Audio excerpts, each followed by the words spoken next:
नमस्कार साथियों, स्वागत है आपके अपने YouTube चैनल शिखा हिंदी क्लासेस में। जैसा कि हम पिछली क्लास के अंतर्गत धनुष भंग पढ़ रहे थे, उसी कड़ी को आगे बढ़ाते हुए उसी क्रम में हम आज की क्लास में आगे की चौपाइयों को पढ़ेंगे। जो है चौपाइयों को ध्यान में रखते हुए पढ़ेंगे कि यहाँ से किस तरह के प्रश्न बनते हैं, इसकी व्याख्या कैसे लिखेंगे, इसका संदर्भ कैसे लिखेंगे, इसका प्रसंग कैसे लिखेंगे, काव्यगत सौंदर्य कैसे लिखेंगे। इस सब बातों को ध्यान में रखते हुए हम आगे की चौपाइयों को पढ़ेंगे, जिससे कि हमको तैयारी करने में सरलता हो। धनुष भंग जो है गोस्वामी तुलसीदास द्वारा रचित रामचरितमानस से के बाल कांड से धनुष भंग लिया गया है। अगर आप नए हो तो चैनल को सब्सक्राइब करिए, दोस्तों में शेयर करिए, लाइक करिए, कमेंट करिए तथा बेल आइकन को दबाना मत भूलिए। आइए अपने टॉपिक पर चलते हैं, यानी कि चौपाई पर। आगे की चौपाई हम पढ़ेंगे इस क्लास के अंतर्गत। जैसा कि हमने यहाँ तक पढ़ा था, भय विशोक कोक मुनि देवा, बरसहि सुमन जनावहि सेवा, गुरु पद बंदी सहित अनुराग, राम मुनि सन आयुष मांगा। यहाँ तक हम पढ़े थे। आज की क्लास में अगली चौपाई हम पढ़ेंगे।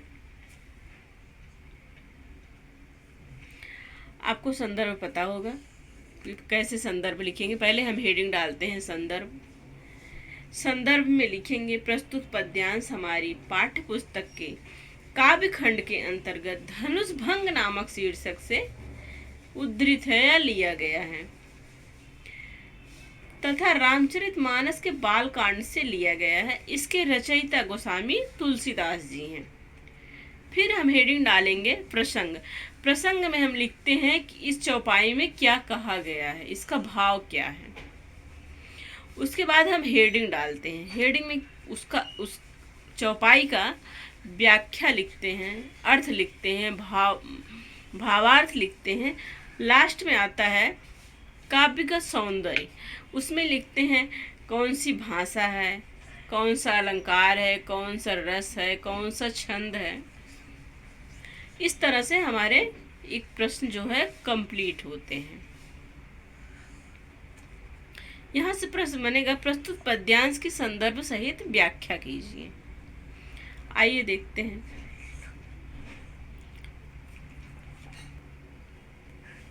सजहि चले सकल जग स्वामी, मत्त मंजु बर कुंजर गामी, चलत राम सब पुर नर नारी, पुलक पूर तन भय सुखारी। अब आइए पुलक यानी कि पुलकित, आह्लादित, प्रसन्न हो गए हैं, हर्ष पुलकित हो गए हैं। मत का अर्थ यहाँ हाथी से है, हाथी की चाल। सुखारी, सुखी हो गए हैं।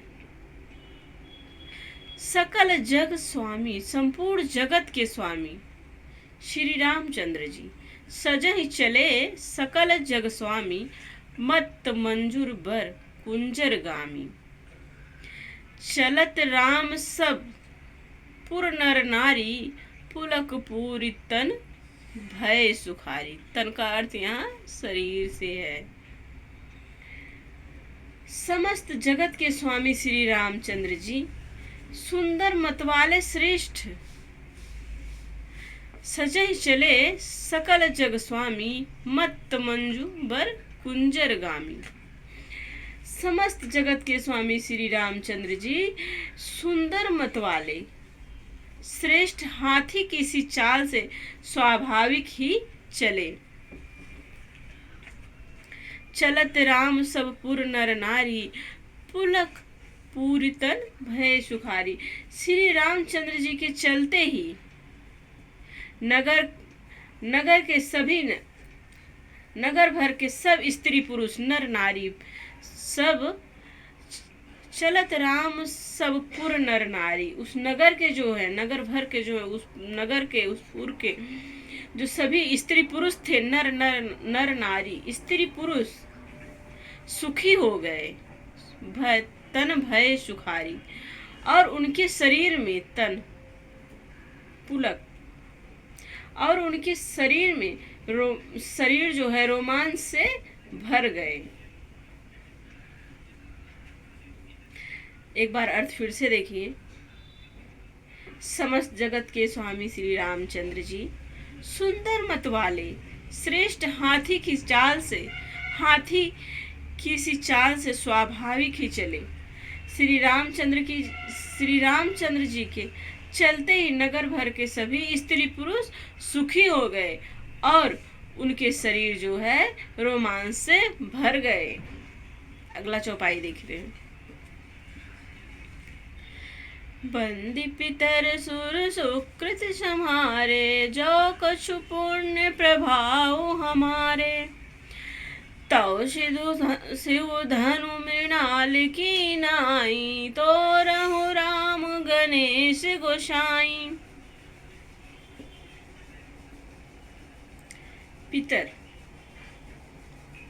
सुर सुकृत सम्हारे, बंदी पितर सुर सुकृत सम्हारे, जो कछु पुण्य हमारे।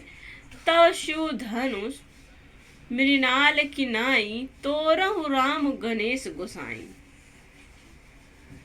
उन्होंने देवता और पितरों की वंदना, देवता और पितरों की वंदना करके अपने पुण्य को, पुण्य प्रभाव हमारे, अपने पुण्यों को स्मरण किया।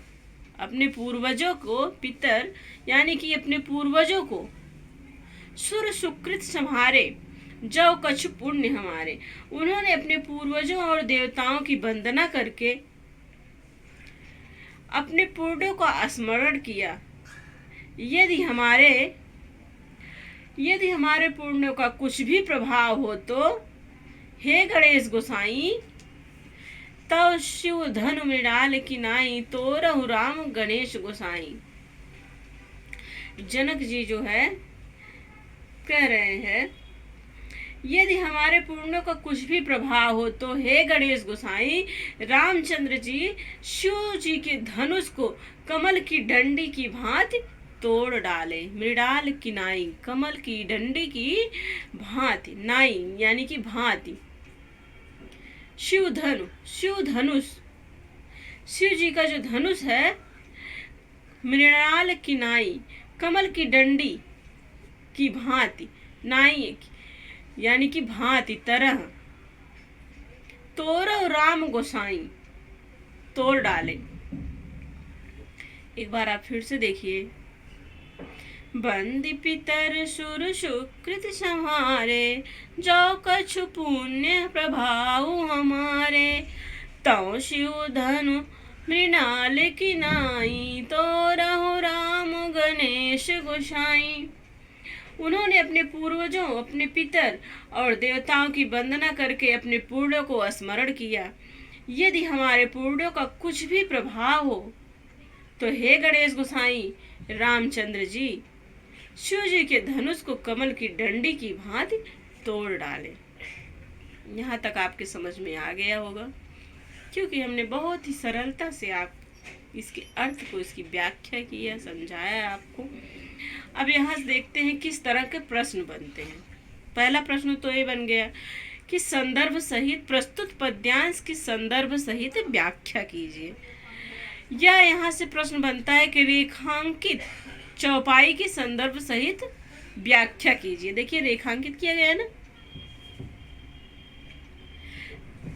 तब आप उसमें पहले संदर्भ डालेंगे, फिर हमने आपको संदर्भ बताया, संदर्भ लिखेंगे। उसके बाद आप प्रसंग डालेंगे, प्रसंग में क्या कहा गया है, क्या भाव प्रकट किया गया है, आप उसको लिखेंगे। उसके बाद आप हेडिंग डालेंगे व्याख्या, व्याख्या में आप उसके अर्थ को लिखेंगे। फिर काव्यगत सौंदर्य डालेंगे, काव्यगत सौंदर्य में आप लिखेंगे भाषा अवधि है, छंद जो है चौपाई है, ये सब आप लिखेंगे। अब यहाँ से प्रश्न बनता है, भगवान श्री राम किस प्रकार चले। अब यहाँ आप देखिए, मत मंजु वर कुंजर गामी, गामी चले। तो भगवान श्री रामचंद्र जो थे, मतवाले सुंदर व श्रेष्ठ हाथी की चाल से सहजता के साथ चले। तो इसका उत्तर हुआ, आंसर क्या हुआ। दूसरा प्रश्न बनता है यहाँ से, किसका शरीर पुलकित हो उठा। क्या बनता है, किसका शरीर पुलकित हो उठा। तो धनुष भंग हेतु श्री राम के चलने से नगर निवासी नर नारियों का शरीर जो है पुलकित हो उठा। जो जनकपुरवासी थे, उनके जो नर नारी थे, उस नगर के जो स्त्री पुरुष थे, उनके शरीर जो है पुलकित हो उठे। अगला प्रश्न बनता है, किसकी आशा रूपी रात्रि जो है नष्ट हो गई। किसकी जो है आशा रूपी रात्रि जो है नष्ट हो गई। तो उत्तर है समस्त राजाओं की। कौन सा था, देखिए, नृपह केरी आशा निसी नासी। आशा, आशा रूपी जो निसी रात्रि, नासी यानी कि नष्ट हो गई। आशा रूपी रात्रि जो है नृपह यानी कि राजा, राजा की जो है आशा रूपी रात्रि नष्ट हो गई।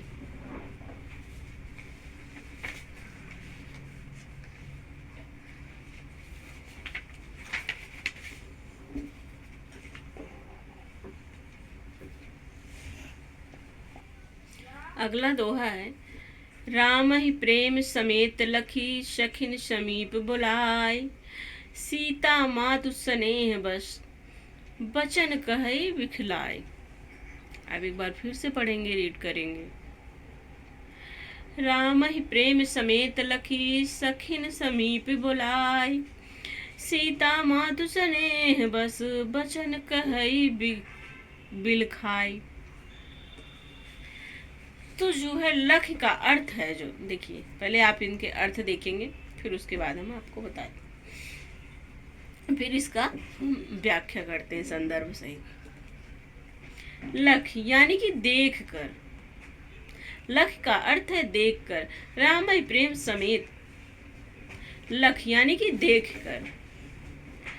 खस, खस का अर्थ है वशीभूत हो जाना। बस, सॉरी, बस, बस का अर्थ है स्नेह बस, वशीभूत हो जाना। बिलखाई, बिलखाई का अर्थ है विलाप करते हुए। यहाँ से प्रश्न बनता है, प्रस्तुत दोहे के संदर्भ सहित व्याख्या कीजिए। तो आप संदर्भ में लिखेंगे प्रस्तुत पद्यांश हमारी पाठ्य पुस्तक या हमारे काव्य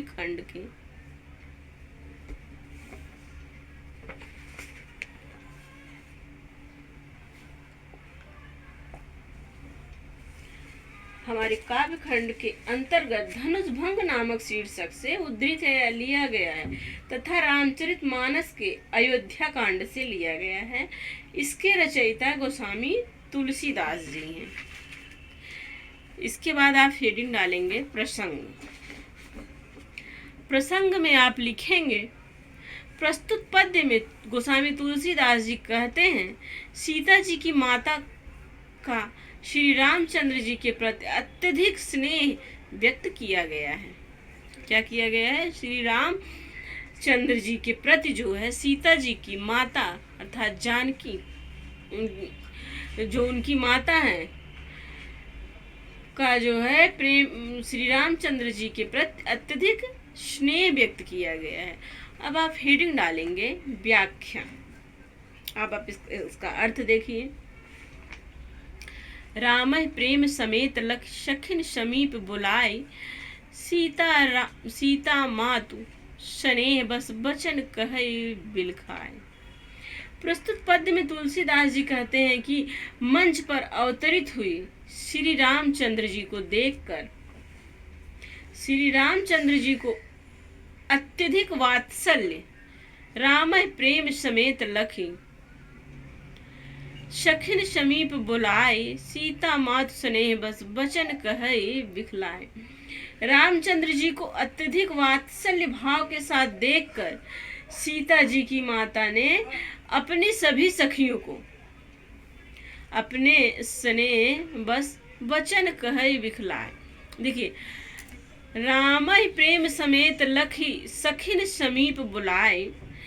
श्री रामचंद्र जी को अत्यधिक वात्सल्य के भाव के साथ देखकर सीता जी की माता ने अपनी सभी सखी सहेलियों को अपने पास बुला लिया। समीप यानी कि पास बुला लिया और सीता मातु स्नेह बस वचन कहे बिखलाए और प्रेम बस विलाप करते हुए अपने वचन को कहने लगी।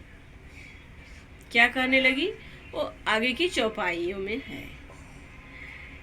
यहाँ तक आपके समझ में आ गया होगा। उसके बाद आप काव्यगत सौंदर्य हेडिंग डालेंगे तो उसमें लिखेंगे, पहला हेडिंग डालेंगे भाव, जो कि वात्सल्य भाव है, भाषा जो है अवधि है इस दोहे में, शैली जो है प्रबंध है, छंद जो है दोहा है, अलंकार अनुप्रास है और गुण जो है प्रसाद है। आइए अगले की चौपाई देखते हैं। आइए हम अगला चौपाई देखते हैं। अब यहाँ देखिए चौपाइयों को रेखांकित किया गया, एक रेखा खींची गई है। तो इस तरह से भी प्रश्न बनते हैं, प्रस्तुत बनते हैं। रेखांकित पद्यांश की संदर्भ सहित व्याख्या कीजिए। क्या बनता है? रेखांकित पद्यांश की संदर्भ सहित व्याख्या कीजिए। यह आएगा रेखांकित अंश की व्याख्या कीजिए।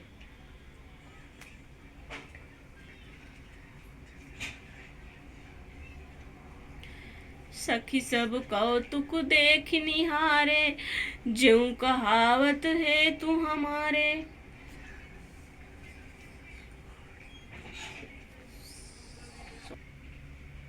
सखी सब कौतुक देख निहारे, ज्यों कहावत है तू हमारे।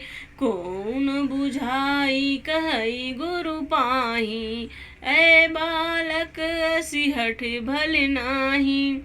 रावण बाण छुआ नहीं चापा, हारे सकल भूप करि दापा। सो धनुराज कुंवर कर देहि, बाल मराल की बंदर लेहि। एक बार फिर से पढ़ेंगे।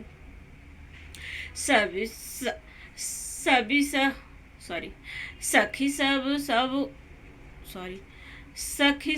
कौतुक देख निहारे, ज्यों कहावत है तू हमारे। कौन बुझाई कहई गुरु पाही, ए बालक सिहठ भल नाही। रावण बाण छुआ नहीं चापा, हारे सकल भूप करि दापा। सो धनुराज कुंवर कर देहि, बाल मराल की बंदर लेहि। आइए इसका अर्थ देखते हैं। हे सखी, ये जो हमारे हेतु कहलाते हैं, जो हमारे हित मित्र हैं, जो कहलाते हैं। सखी सब कौतुक देख निहारे, ज्यों कहावत हेतु हमारे। हे सखी, ये जो हमारे हित मित्र हैं, जो हमारे हेतु कहलाते हैं, वे सब भी तमाशा देख रहे हैं, कौतुक देख निहारे। वो सब तमाशा देखने वाले हैं। कोई भी कौन बुझाई कहै गुरु पाही, ऐ बालक असि हट भली नाही। कोई भी गुरु विश्वामित्र जी को समझाकर नहीं कहता है कि ये बालक हैं, कि ये बालक है, इनके लिए ऐसा हट अच्छा नहीं है। उनकी माता जी सखियों से कहती हैं, सीता जी की माता जी अपनी सखियों से कहती हैं, हे सखी, ये जो हमारे हित मित्र हैं, ये जो हमारे हेतु कहलाते हैं, वे सब तमाशा देखने वाले हैं। कौन बुझाए यानी कि समझाकर। कौन बुझाई कहे गुरु पाही, ऐ बालक असि हट भल नाही। कोई भी गुरु विश्वामित्र जी को समझाकर नहीं कहता है कि ये बालक है, इनके लिए ऐसा हठ असिहट भल नाही, ऐसा हठ भल यानी कि अच्छा अच्छा नहीं है। रावण बाण छुआ नहीं चापा, हारे सकल भूप करि दापा। रावण और बाणासुर ने रावण बाण छुआ नहीं चापा, रावण और बाणासुर ने जिस धनुष को छुआ नहीं चापा, छुआ तक नहीं, और सब राजा घमंड करके हार गए। हारे सकल भूप, भूप यानी कि राजा, करिदापा, सभी राजा घमंड करके हार गए। वही धनुष सो धनु राजकुंवर कर देही, बाल मराल की मंदर लेही। वही धनुष इस सुकुमार राजकुमार के हाथों में दे रहे हैं। मराल यानी कि हंस का बच्चा, हंस के बच्चे की भी कहीं मंदराचल पहाड़ उठा सकते हैं। एक बार आप फिर से अर्थ देखें।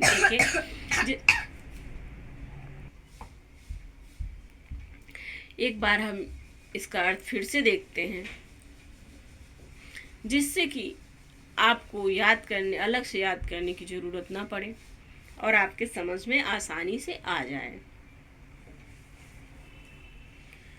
दोहा पहले देखते हैं, दोहा का अर्थ देखते हैं। राम ही प्रेम समेत लखी, सखिन समीप बुलाए, सीता मात स्नेह बस बचन कहे बिखलाए। एक नजर वैसे ही डालते हैं क्योंकि अर्थ आपके समझ में आ गया होगा अभी तक। रामचंद्र जी को देखकर वात्सल्य भाव के साथ देखकर सीता जी की माता ने अपनी सभी सखियों सहेलियों को अपने पास बुला लिया और प्रेम बस विलाप करते हुए वचन कहने लगी। अब आगे की चौपाइयों में देखिए क्या कहने लगी, क्या कह रही हैं। सखी सब कौतुक देख निहारे, ज्यों कहावत हेतु हमारे। हे सखी, ये जो हमारे हेतु कहलाते हैं, हमारे जो हित मित्र कहलाते हैं, जो हमारे हित चाहने वाले हैं, वे सब जो है तमाशा देखने वाले हैं। कौन बुझाई कहे गुरु पाही, ए बालक असी हठ भल नाही। कोई जो है गुरु विश्वामित्र जी को समझा कर नहीं कहता है कि ये बालक है, इनके लिए ऐसा हठ अच्छा नहीं है। रावण बाण छुआ नहीं चापा, हारे सकल भूप करिदापा। जो है जिस रावण और बाणासुर ने जिस धनुष को छुआ तक नहीं और सब राजा घमंड करके हार गए, सो धनुराज कुंवर कर देही, बाल मराल की मंदर लेही। वही धनुष इस सुकुमार राजकुमार के हाथ में दे रहे हैं। हंस के बच्चे भी कहीं मंदराचल पर्वत उठा सकते हैं।